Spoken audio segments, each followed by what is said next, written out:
Live from New York, this is WIUR Radio.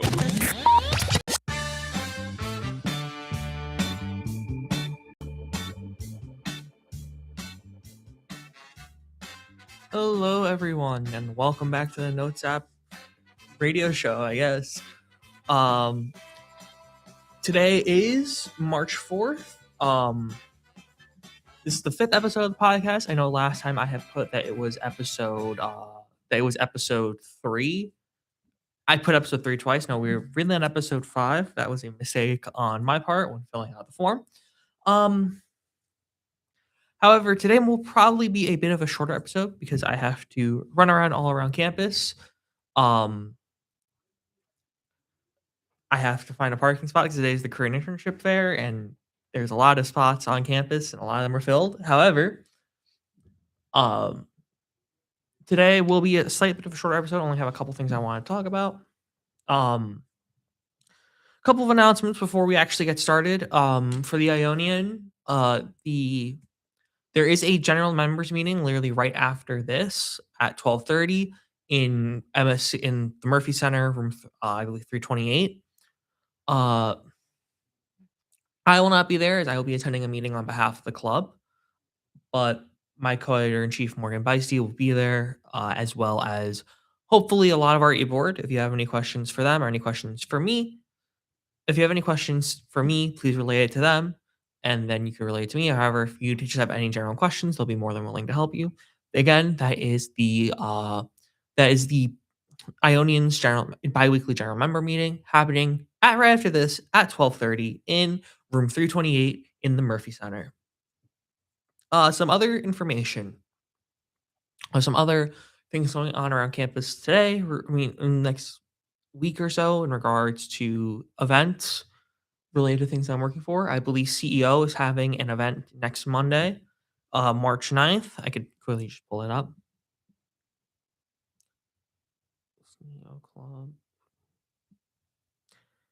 Yes, CEO will be having an event Monday, March 9th called Build Your Future, in collaboration with the Neurodiversity Club. You can build, you could sort of build stuff with Legos. According to the Instagram post, this is like join CEOs. We collaborate with the Neurodiversity Club to build our future brick by brick with Legos. Students will be able to use Legos to make their very own invention for prototyping, allowing their entrepreneurial try to come forth. That is Monday, March 9th, 12:30 to 1:30 p.m. on the second floor of the Spelman Hall in the Heinz Institute. Going back to the newspaper for a second, we'd like to say that the new issue will be coming out not this week, but next week, either Wednesday or Thursday. So feel free to look forward to that. But with all our announcements out the way, I feel like it is time to move on to our main topics of discussion, which will be 2 album reviews. As I feel like these were pretty high profile releases. Bruno Mars released The Romantic on February 27th, and on that same day, the Gorillaz released their first studio album since 2023 with The Mountain. I happen to have listened to both already. I will start out with Bruno Mars because I feel like talking about Bruno's album is going to be a lot easier than talking about the Gorillaz album. For start out with Bruno Mars album, I know it's like weird to say that Bruno Mars like still has it, quote unquote, but I only say that because he hasn't released a solo album in 10 years. I believe the last album was the one with 24 Karat Magic. I forgot the name off the top of my head of it.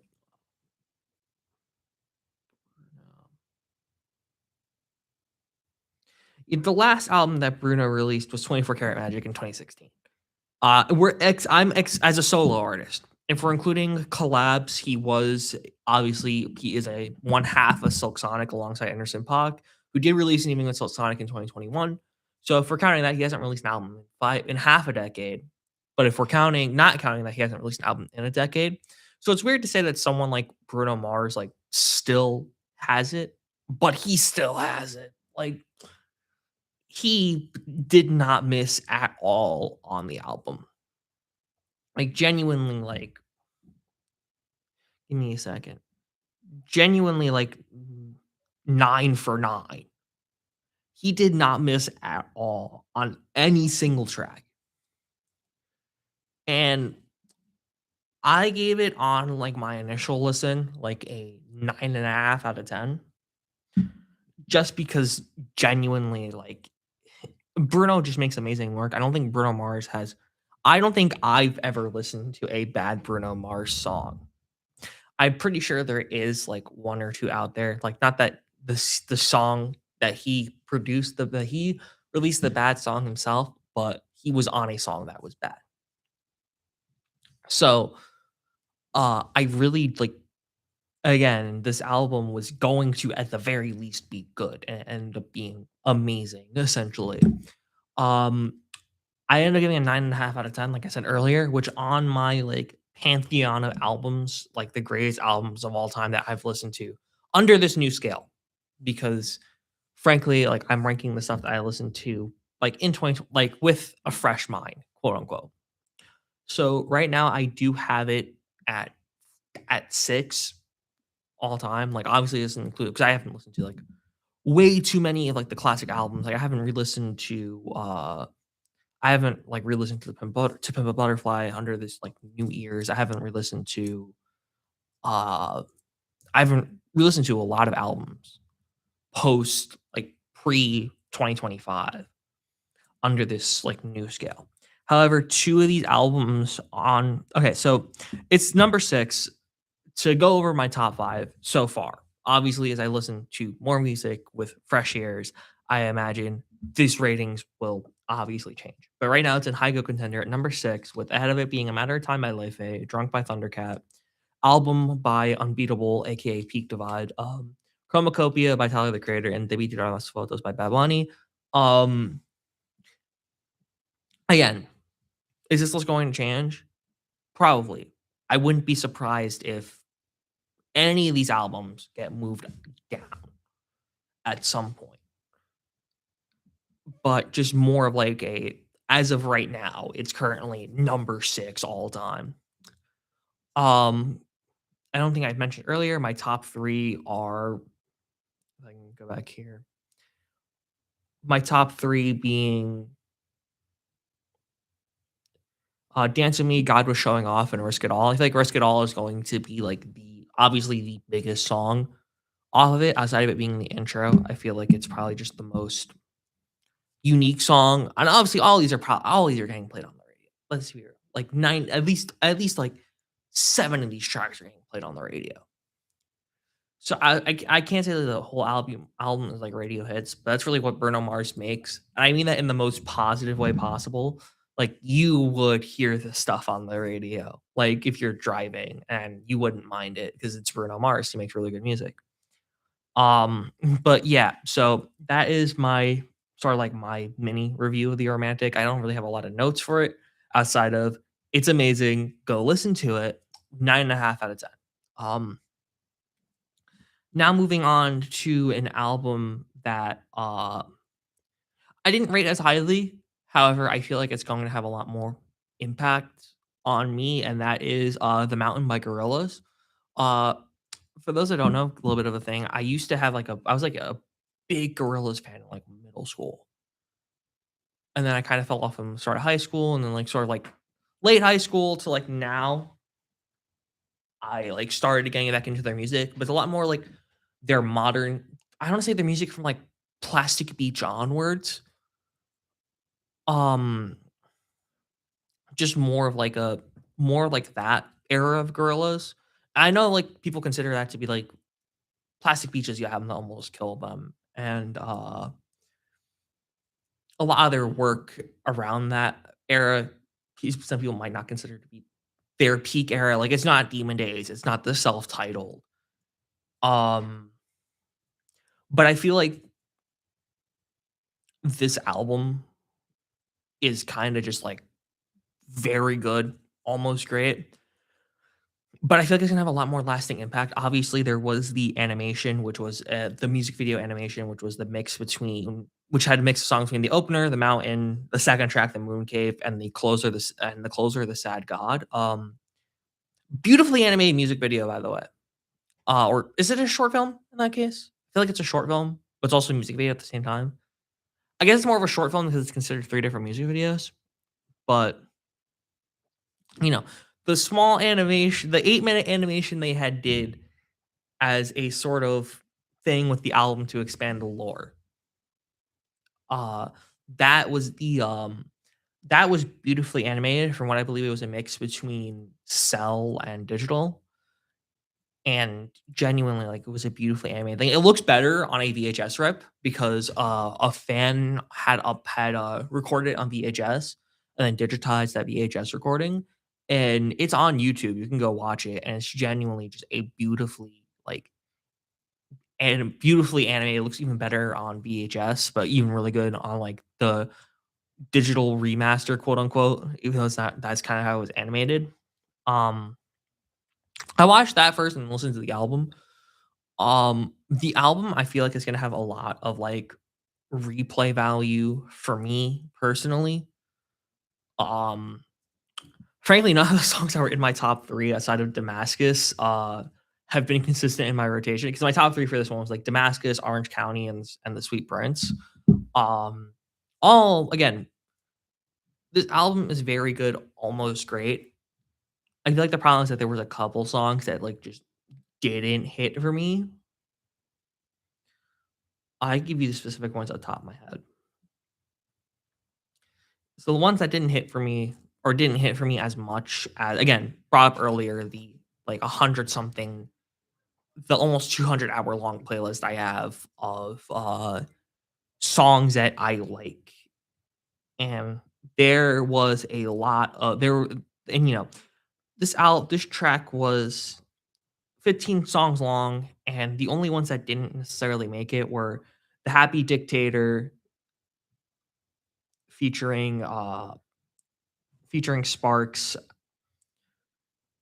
The Shadow, and I believe also The Shadowy Light, uh, which is the 12th song on the album. Yeah, it was, and also track 8s and 9. Track 8 being The Manifesto, and The Plastic Guru also didn't make it onto my big 100, like, I said 190 at this point. What's the exact number? I can give you an exact update. Week by week, you guys are getting an update on how long this playlist is getting. 185 hours and 19 minutes. That's how long that playlist is. Um, but going back to what I was saying is that there were some of the songs on the album that didn't really, like, hit for me as much, like, didn't hit for me enough to get on that playlist. But a lot of the album did.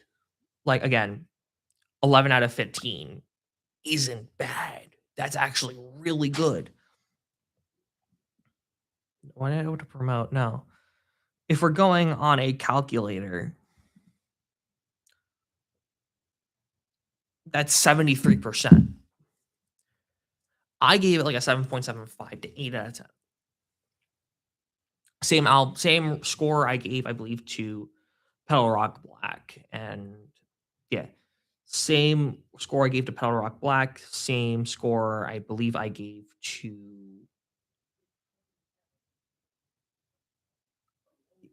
okay, same score I gave to Pedal Rock Black, same score if I were to re-rate it, probably to Birthday Blizzard 26 as well. But genuinely, like, over like I feel like this is probably some of their best work. At least the highs are, like, really high, like, The Mountain, The Moon Cave, Sweet Prince, Damascus, uh, Orange County, like, again, all of, like, the 11 songs, majority of the 11 songs are, like, some of probably what I consider Gorillaz' best work. Like, off the top of my head, The Mountain, The Moon Cave, Orange County, Empty Dream Machine, Damascus, Sweet Prince, and Sad God are probably amongst some of my favorite Gorillaz songs. Obviously, I feel like I need to re-listen to a lot of their work, but I feel like it's on the same level as, like, a Tormenta or a Andromeda is for me on my favorite Gorillaz songs.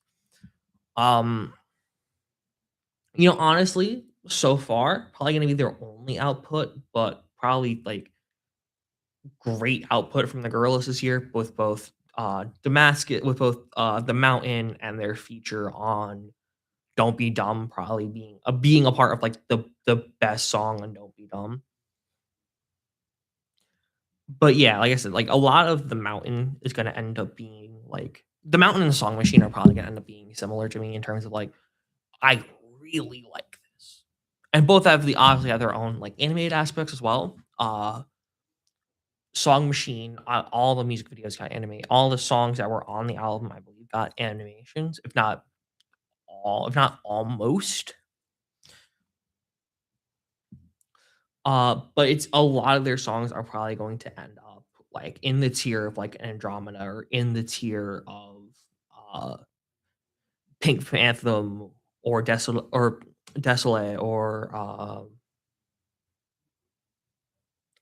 or on Melancholy Hill. Like a lot of them are gonna end up on that tier of Gorilla songs for me. In terms of the rankings, currently I have it. I didn't rank it. I don't have it on this ranking, but I probably have it between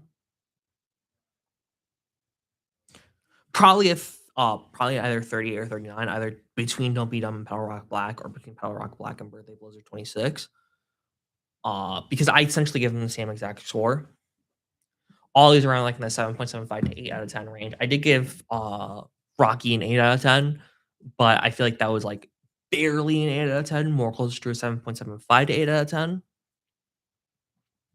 Obviously, album of the year so far is The Romantic by Bruno Mars.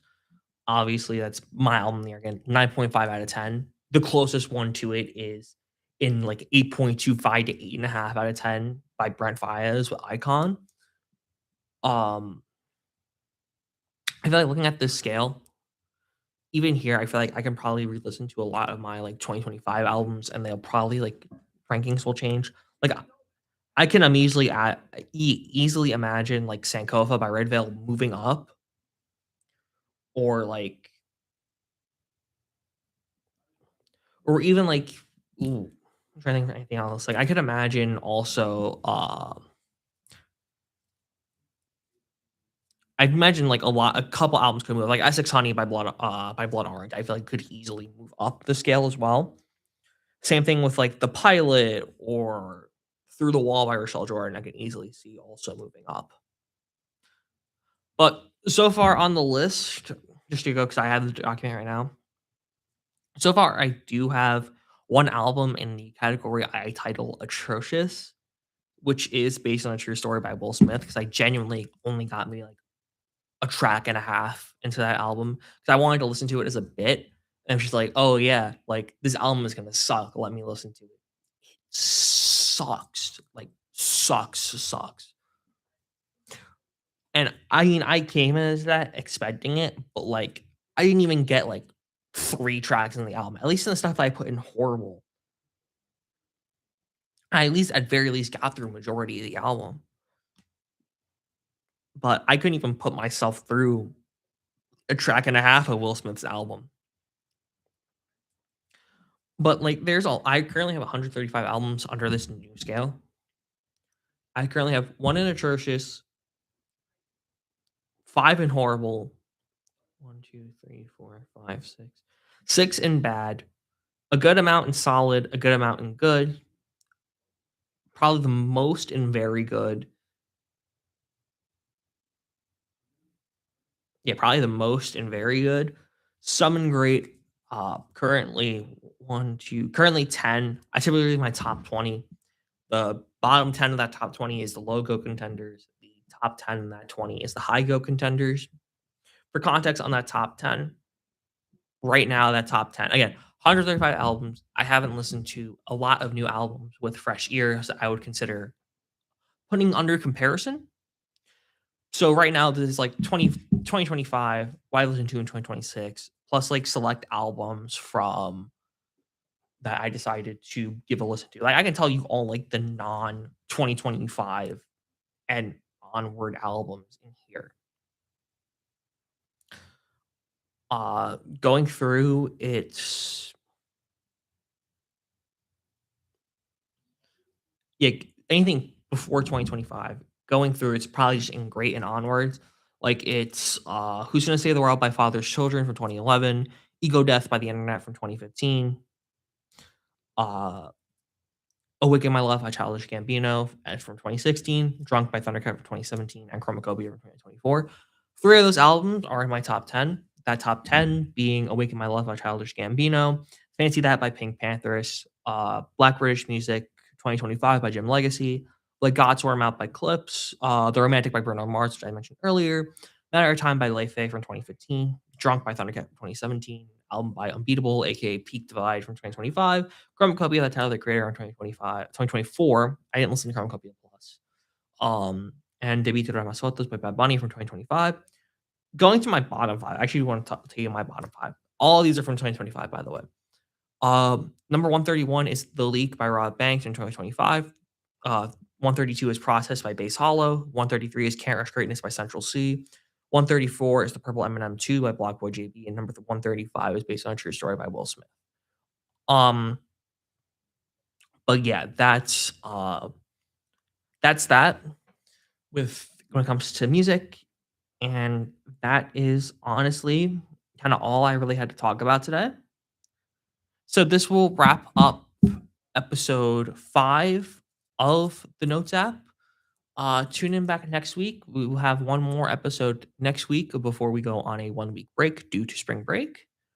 But feel free to tune in, same time, same place next week. All right, have a great day.